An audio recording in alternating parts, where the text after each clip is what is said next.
Thanks for joining us for our Tuesday Night Smoke Sesh Round 4. My name is David Yrigoyen, MMJ David on social media. I'm with Natural Healing Care Center. ShopCleanHemp.com is our website for clean CBD products. And we also make Nana's Rub, our in-house topical. Just want to vibe out with you guys tonight. Let's go ahead and get started.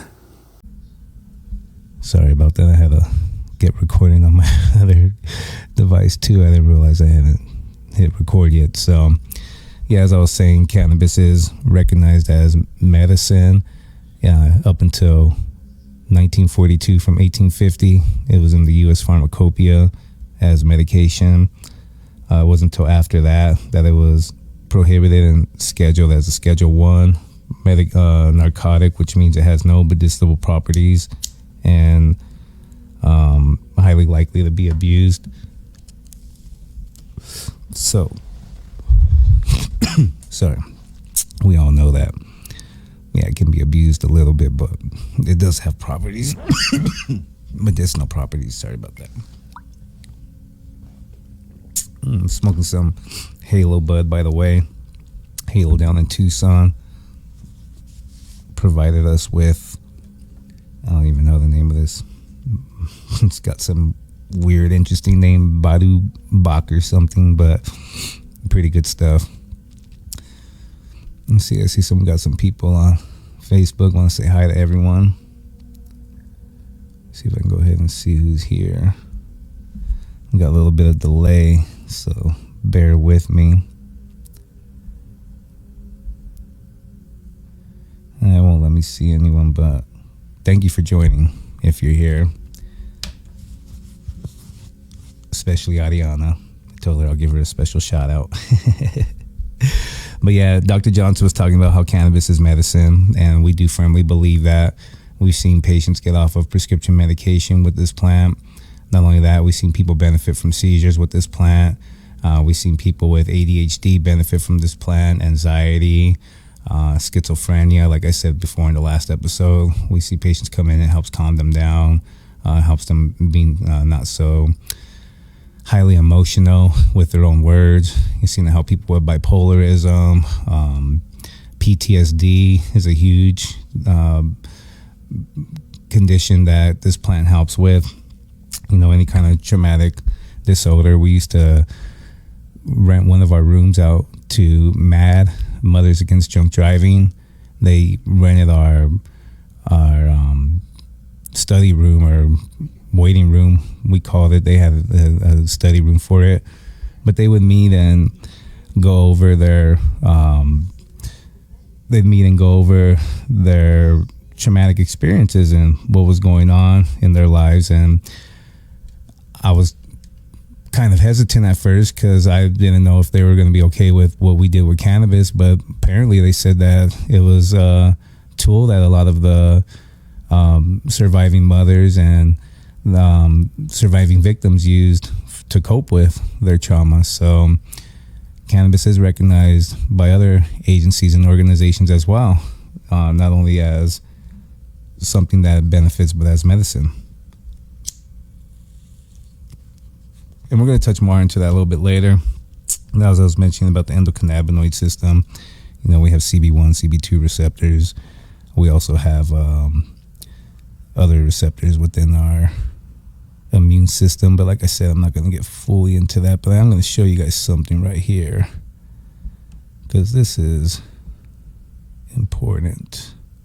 The U.S. government does have a patent, U.S. patent 6630507B1. That states that cannabinoids in cannabis are used as antioxidants and neuroprotectants. Let me just see if I can pull this up. Oh, yeah, it's going to work with me. Just be patient. But yeah, you can see right here that there is a patent.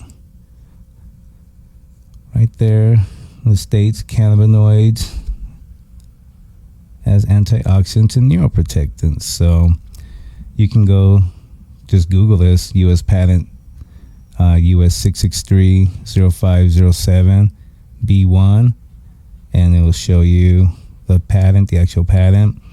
But then if you go and you just do a basic Google search, CBD and seizure patients, I like to do NCBI, National Institute of Health, does all these studies, and you can see just right there, CBD helps all these seizure patients. Just the fact of that alone shows that cannabis has medicinal properties. So, we like to let people know that they're getting a little bamboozled with information when it comes to this plant.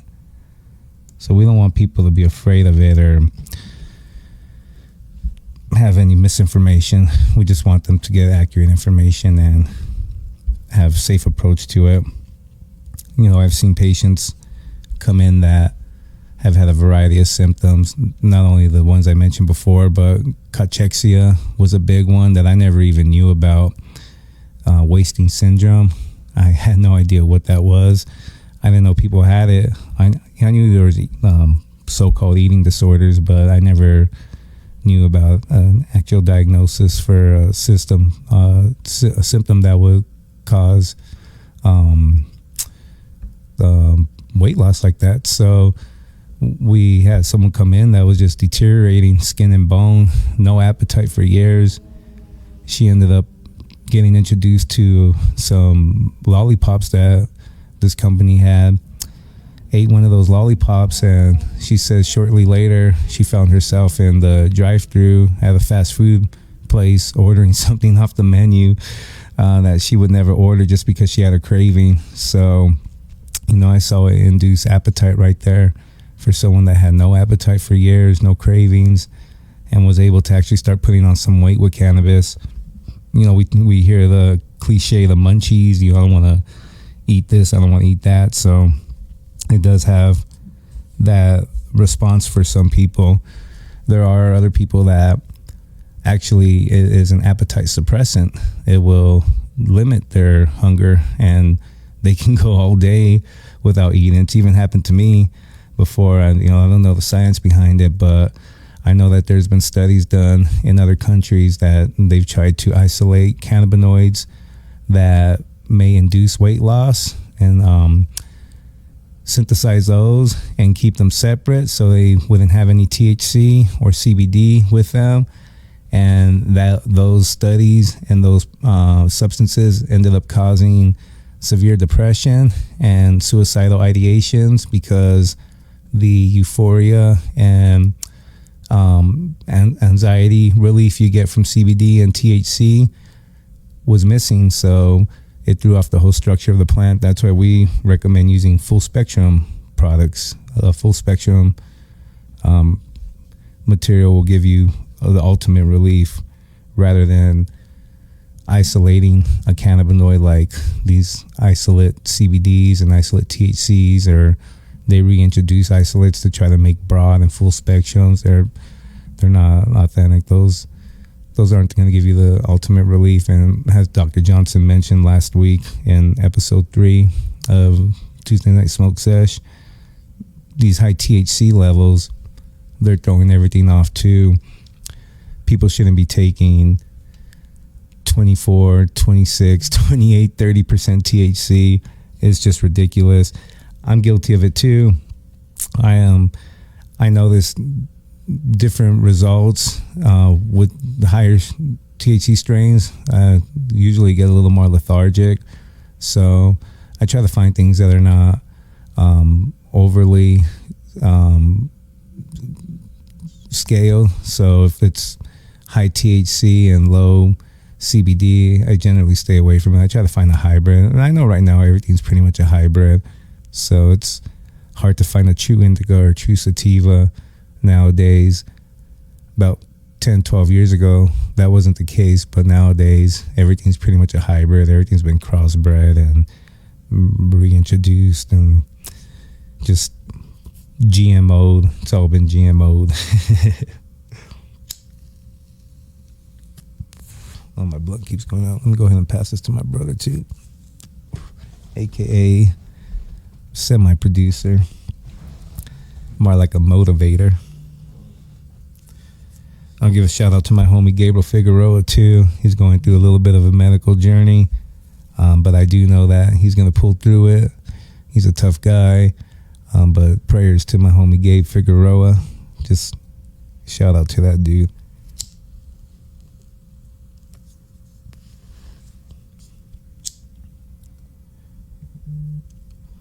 But yeah, that lady with cachexia was just one patient that benefited from this amazing plant. There was plenty of others. There was another gentleman I met that was on morphine for 16 years, and it left him pretty much couch locked. Wasn't motivated, wasn't able to really do anything, didn't have the energy to do anything. Ended up getting off of morphine with cannabis, was getting full pain relief from just the cannabis. And, you know, there's edibles and higher dosages you can take that some of these patients need. I've seen people take hundreds of milligrams of THC at a time. I've seen people take 1,000 milligrams. My first experience with 1,000 milligram edible left me in a catatonic state. So I do know that there's higher dosages that people can handle. But for the most people, we need lower dosages. But this guy was taking this, cannabis medication. Not only was he able to get his life back, he actually built an underground dwelling in his desert home area, his land, all by hand. I went in this cave. Like the guy was shown by these Native Americans in the Midwest region how to build these underground dwellings, and he was able, and this guy was in his late 60s when he did this. So, cannabis gave him life back, so he was able to do this stuff. Man, go over there and hang out with that guy. And not only did he build this underground cave, he ran electricity to it through his main house. He literally built a man cave. He was able to put ventilation down there, run air from the main house, and so he had AC down there too. So during the summer, not only was he at like a constant 68, 72 degrees underground, he also had ventilation coming through and was able to have his own little smoke pad. So that guy right there, I definitely love that guy, man. I wish I could say his name, but HIPAA, but definitely love that guy. So do some amazing things. There was another patient too that came in. She had a severe case of fibromyalgia and a couple other things going on to where she couldn't even touch people. It was hard for her to get physically touched by her own spouse, and was just having a hard time with life because of the pain she was constantly in and how fragile she was. Was able to introduce her to a strain called Blue Dream. The next day, her husband and her come over to the clinic. They wanted to shake my hand because it was the first time in years that they were intimate, because she was not having any pain. He was able to actually give her some physical touch and her not be bothered by it, because the cannabis was able to relax her nerves and her nerve endings, lower the inflammation, and allow her to have physical touch. And not only that, gave her a little bit of euphoria and act as that aphrodisiac, and she was able to actually have more than some physical touch, a little extra physical touch. So I saw that happen and experienced that, and definitely know from other patients' response that cannabis can act as an aphrodisiac. So there's more we're going to keep learning about all of this. We had one gal come in. She was middle-aged, probably hadn't had a full night's sleep in 20 some years, worked a really high level job, was having a lot of problems because of her lack of sleep. Health wise, was starting to notice it, especially losing hair, and got her just on CBD, not even high THC, just CBD. And she was able to start getting some relief with sleep, helped relax her. And when you start doing this treatment, let me drink some water real quick. When you start doing treatment with cannabis as an alternative, you got to give your body some time to get acclimated, because the cannabis wants to create homeostasis within the body. It wants to create balance within the body, within the cells.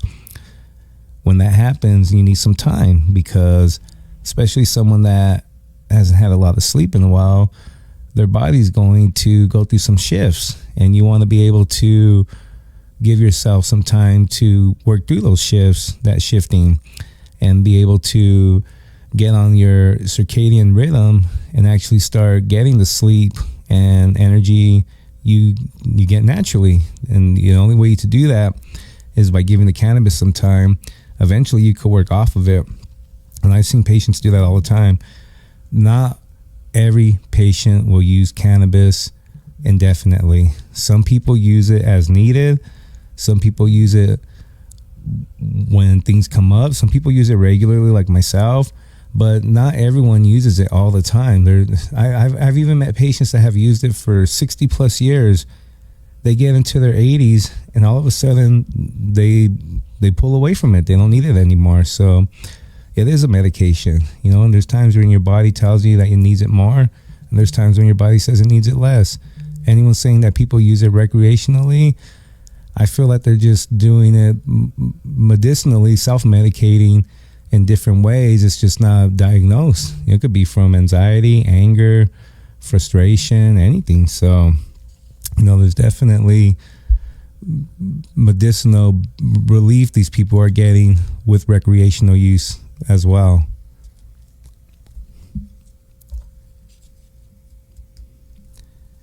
And it's a lie that cannabis leads to harder narcotics. If you want to call cannabis a gateway drug, the only thing it's a gateway to is alternative medicine, spirituality, self-reflection. That's what it's a gateway to. The only reason why they associate it with hard drugs is because people in the past selling it were drug dealers, and these drug dealers would sell drugs, and cannabis happened to be an illegal drug that they would sell. So you go and you meet this person, they're selling their marijuana, which is illegal, but also have a plethora of other stuff they sell to people. You may be there just for your marijuana. You start to befriend these people. Next thing you know, one day someone's coming over to buy one of their other drugs, and they're like, hey, I know you don't buy this, but did you want some of this? Like, we're about to partake. Now, what was the gateway? Was it the plant, or was it that person selling the plant that had access to these other drugs and coerced you into using them, and now they have a client for something else? So, cannabis isn't the gateway. It was the people and the prohibition that created the problem, and is the real gateway to other drugs. If anything's a gateway to harder narcotics, it's alcohol, and that is a fact. A high fact. I've seen people blackout drunk, start doing bumps of cocaine, not even realizing that you don't get that with cannabis. If you're doing cocaine, you at least know you're doing cocaine with cannabis. You're not, blackout, rolling your eyes, and doing it. So, that kind of irks me right there, because not once did I ever use marijuana and have the desire to need something stronger, or go out looking for harder narcotics. That wasn't the case, and it's inaccurate for people to associate with that.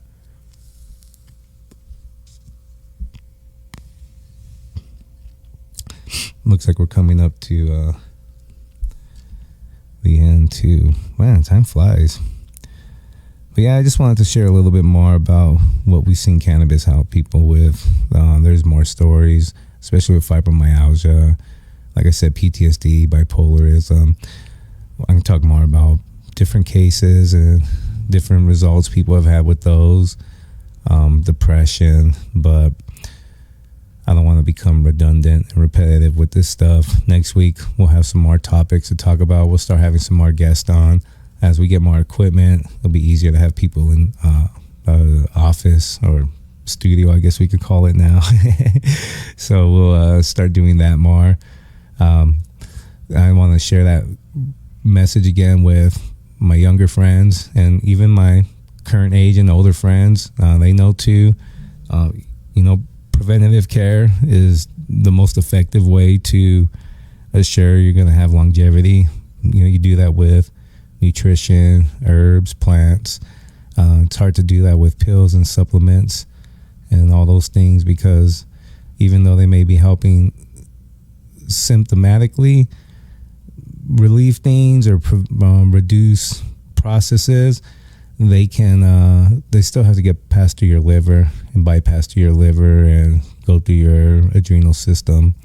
So I think it's important to at least eat healthy, have some moderation, exercise properly. No one's a saint. No one's here to not enjoy some of these things that are available to us, but just everything in moderation. I've been there before. I went my whole 30s and late 20s without doing any physical activity that I was once able to do, especially go shoot some hoops. My hips were really messed up. It took some years to heal through and rehab through some pain. So I just want to tell everyone I wasn't told that early on to take it easy with my body, especially in my teens and my 20s. I was told to push your body to the limits. You're only going to be this age once, and you want to see how much you can do with your body, but that's not the case. You got to treat it like a Ferrari, and you got to be easy on it. It's about longevity and keeping your mileage low. So if you're out there burning to empty, going 100 miles an hour each time, it's going to start wearing on you. And these people in their 40s and 50s that say they're not having any problems, that live like that, they're on some sort of medication or injection or something these doctors are giving them. I see their records, so I know that for a fact. If you want to do it naturally, so you don't have to be taking synthetic shots for the rest of your life like they're doing with this hormone replacements and these testosterone replacements. If you don't want to have to get into all that, then you're going to have to really pay attention to your nutrition and what you're eating. And they're putting hormones in a lot of their foods, and that stuff passes right through to our bodies. And we see a lot of younger people coming in that are having deficiencies and ailments that we usually see in 55 plus year old men. So the only explanation can be what they're intaking in their environment. So, I think it's important to take care of yourself early on, so that way you have some longevity, because, we got some time on this planet. We definitely have the means and the tools to have longevity. We might as well take advantage of it and enjoy our lives while we can. And I think that's it for today. I definitely love vibing out with you guys. Man, I love this new equipment. Starting to feel legit, look legit. Keep doing these and just keep running with it. I love y'all. I'll see you next Tuesday, 7:30. Y'all have a blessed day. And give me 1 second while I gave this. Let me see. At Natural Healing Care Center, we're here to guide you on your path to wellness. We'll help you find natural relief through practices like meditation, yoga, medical cannabis certifications, CBD products, and more. Check our website for more information.